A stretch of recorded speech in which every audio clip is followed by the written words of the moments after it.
What's up, guys? Welcome back to the channel. Hope you guys are having a great day today. Right now, I'm about to get in the truck. We're gonna head out to the forest and meet up with my buddy Iman and check out his third gen Tacoma. That is super dope. You're gonna want to see this. How's it going? My name's Iman, and this is my 2019 third gen Toyota Tacoma with a Dirt King long travel kit.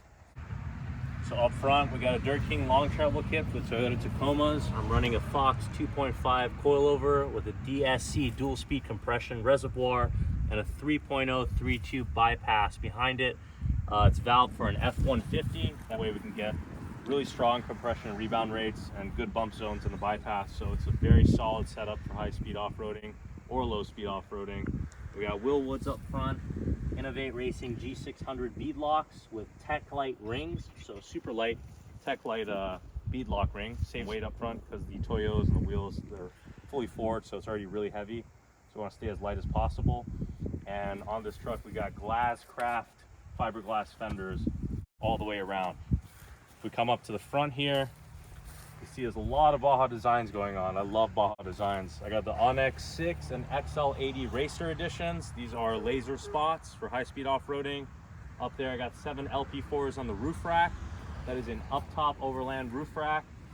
All this is connected with a Blaze off-road Garmin wiring harness, so super clutch. So what's really unique and took this truck to the next step pretty much is this full floater rear end fabricated by Dirt King. So this is a 40 spline full floater rear end with a spool, front and rear 529 gear ratio. We modified the OEM drive shaft to work with this, a 2-piece drive shaft. We're still going to organize the brake lines a little bit later, but this setup in the rear is beefy. Pretty much a trophy truck rear end right here. And I got a spring under kit. This entire kit right here from Dirt King is cycling about 17 inches of travel right now. It's usually 18, but with this rear end on here, it's a little bigger, so lost about an inch of travel, but it's fine. We got a Dirt King bed cage in here with Fox 3.0 bypasses right into the cage. So this is a 3-tube bypass as well. Each shock all the way around has 200 psi of nitrogen in them, so they are charged quite a bit. But we had them tuned by LRD Racing, and they cycle perfectly. Now what's really cool about this bed setup here is that, you know, I can't really run an overlanding setup with a pre-runner, so these little cutouts here, pretty nice to put your tent, sleeping bag and all that, so it's actually really clutch.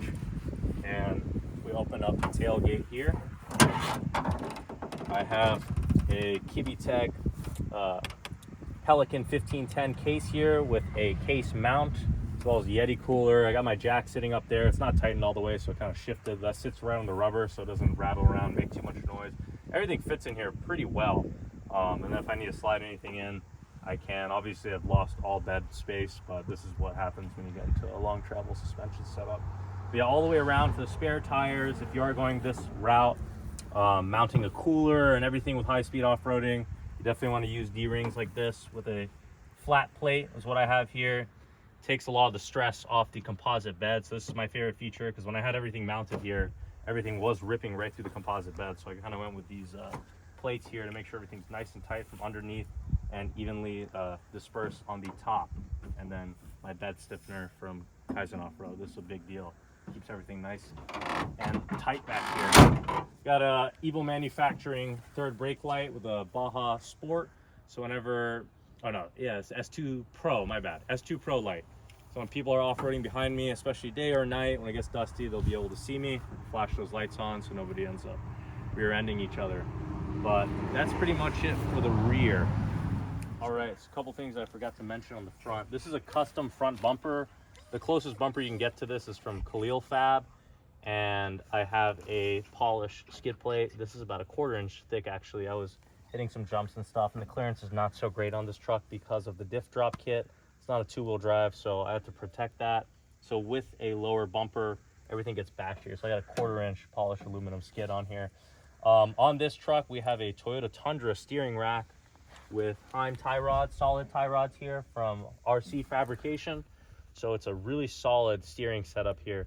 Kind of feels a little stiff, to be honest, because the steering was kind of pushed back and the steering shaft is now kind of hitting the chassis, but it'll eventually smooth out over time as I just put that on here.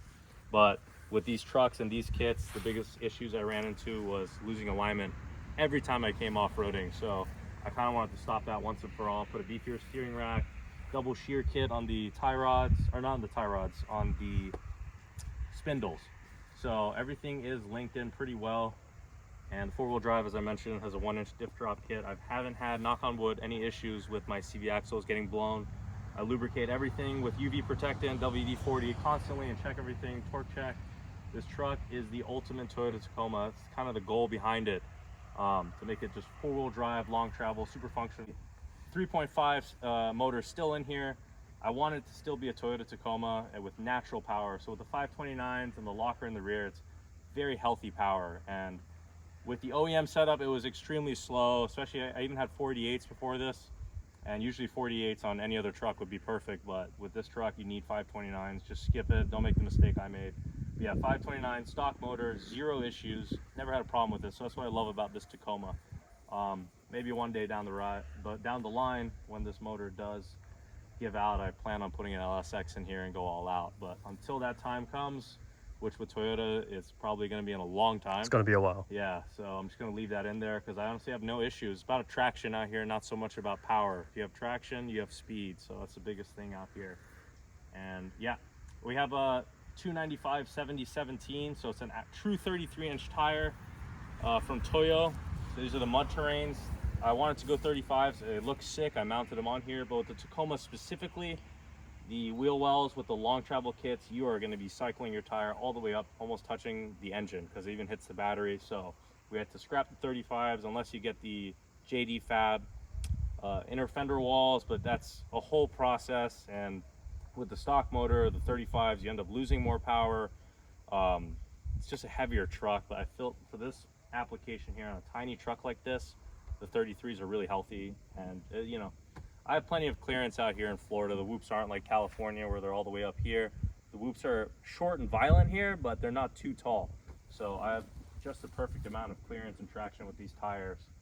And I had BFGs before this, by the way, fantastic tire, the KM3s. But the Toyo MTs, honestly, they just look awesome. So that's kind of why I went with them. And the BFGs were kind of wearing uneven, but the Toyo MTs are a much better tire in my opinion, a little heavier. But that's about it. But yeah, this is the setup. We're gonna do a chromoly TIG welded cage on the inside with an engine cage tying into the bed cage. I'm kind of doing that primarily to stiffen up the suspension, the chassis. Everything will be linked together as one piece. That way there won't be so much cab movement and rattling. I want everything to be supported nice and tight. So that's kind of the route we're going with the cage. Obviously it is safe, but I'm looking more for the benefits of tying everything together. I won't show you the inside right now. It's nothing really going on. I mean, I'll pop this open here. Looks like a murder scene. I got plastic wrapping here. My dog was sitting in here because I got suede underneath. They're brand new seats. I didn't want him to rip it up, but yeah, we got PRP seats in here and an NRG steering wheel. But it's pretty clean in here. It's still OEM. I like it. I like a nice, clean interior. And then we'll have the raw cage going inside. And that's it pretty much for the interior. Maybe a bench seat in the back. I do like the OEM storage you get with the OEM seats. So you get a lot of storage compartments. So I don't know if I want to really get rid of that. But right now, everything's great. And if you do go to an aftermarket Alpha seat from PRP, you actually save a lot of space compared to the OEM seats. With the Tacomas, sitting back there with OEM seats was near impossible. None of my friends could fit back there. So now actually with these bucket seats, you have way more leg room. So you know, if you don't want to go pre-runner and stuff like that, if you do have a Tacoma, I do suggest going that route with the bucket seats because you do save a lot of knee room and leg room back there. So it is more comfortable for your guests if you like to go off-roading with a bunch of people. So, but yeah, the roof rack, up top overland roof rack. These aren't wired in right now. These are my Baja Designs rock lights. I'm just too lazy to figure that out right now, but these will be wired in. Got nice little grab handles for whatever. I don't even know why they're there, but you never know if you need to grab something, whatever. But yeah, I got a paint match on the side panel here to the car, 1H5 cement. Looks absolutely fire. Big fan of that. And it's about time I got a roof rack. As you can see, I got my bow and arrow sitting up there. So when I do come camping and off-roading, I can put a bunch of stuff up there. Even got a wakeboard on the other side. So yes, we will be wakeboarding in this forest tomorrow. Yeah, everything is fully functional on here. I love this whole setup, and there's not really much else to do. Just maintenance, constant maintenance, to keep this truck alive for as long as possible. And then one other thing, the mud flaps. I just made these out of refrigerator sheet aluminum. Pulled it off the back of my fridge, so it came in clutch. Did a little trace here. The reason I put these on, as you can see, my fiberglass was getting destroyed. So I just put those on a week ago. I'm putting new fiberglass, PPF, and I'm really excited to have clean fiberglass on here because this does not look pretty over time. It gets kind of ugly when you're doing some photo shoots of your truck and you have all this paint coming off. So yeah, put those mud flaps on there. And there's oh yeah, one more thing. The rear chassis from this point all the way to the back is fully boxed in and plated to make sure everything's nice and tight, as well as the front. We plated the front of the outside of the chassis here, supporting all the suspension and the bypass tower. So we plated that area of the chassis as well. And then if we come to the spring under kit back here, these hangers drop so low with all this travel. We actually ended up putting a bar, bring it over here, a bar right here to support the hangers from flexing too much. And these are actually welded onto the chassis, as you can see here, because this was a bolt-on kit, but we wanted to go an extra step. Make sure all 4 hangers, front and rear, are welded to the chassis, so there's no chance of anything coming undone, because yes, they were actually bending away from all the force, especially if you're going to be off-roading a lot. Also, Willwood's back here, and eventually one day a nice handbrake, but that's a story for another time. One more thing to wrap up this video. We have Fox 2.0 bump stops here, an absolute must for a spring under long travel kit. Going to be putting some Fox 2.0 bump stops up front. Barely have any clearance with the 4-wheel drive CV axles, but we'll squeeze them. But these things are lifesavers. I do end up using these bumps every time I go and hit jumps like that. And they have the rubber ring, so you can actually see how much they compress. And sometimes I've actually compressed it all the way. And with the bump stops, if you want to bring your camera, I don't know if you'll be able to get this, but the frame is C-notched here for 2 inches of extra up travel. And it's fully boxed here, under, and behind it. So this gets me that extra 2 inches of up travel when I do hit jumps, and I do utilize that fully. So we use all the travel this entire kit has, and it's overall a solid setup. But yeah, that's my long travel Toyota Tacoma. I could talk about it all day, but this is pretty much the gist of all the mods I've done in the past 4 years to this truck. And we're gonna take it for a little spin a little bit and get some footage. Oh wow, that spool is fucking nuts. Yeah. We're gonna take it easy.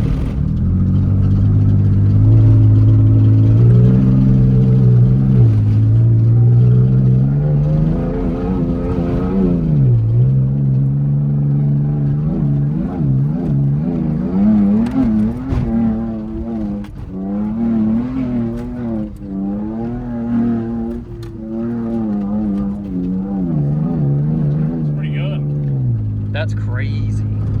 That was pretty nuts. That's fucking crazy. I definitely have to get way more up to speed in 2-wheel drive with the spool. That thing was sliding around. How fast do you think we went just now? I actually was not looking. Next time, let's look at it, just see. Yeah, guess we'll have to take a look. I forgot I can't. Okay guys, don't forget the 4wheeldriveadventures.com is now live. We are offering everything you need to go off-road and to go camping. We've got suspension parts for all different kind of make and models. It's featuring Dirt King and CJD Racing. We also got Gazelle tents on sale right now. 10% off Gazelle tents. That is cheaper than the manufacturer's website. We also got outdoor awnings from Rain and all kind of other products. Stop by and pick up something cool. There is that traction I need. The faster we go, the smoother it gets.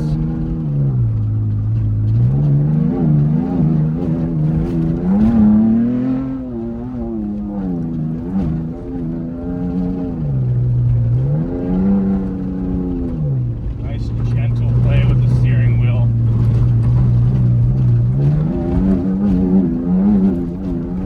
Oh yeah, this thing's swelling right now.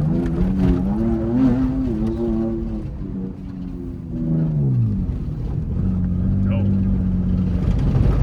Yep, there it is. There's that vibration. This truck is so sick. I got in the seat, I could barely fit in the seat, like I'm almost too fat for it. But super sketchy. I've never been in a fast vehicle like that off-road, so doing like 45 mile an hour over like those whoops. Oh, nope, not me. That old girl goes like, she might do 10 mile an hour, maybe, and she won't like it. This thing will do like 60 and just eat it up. So he's about to flip back around, come down, we'll get some shots from the outside of the truck.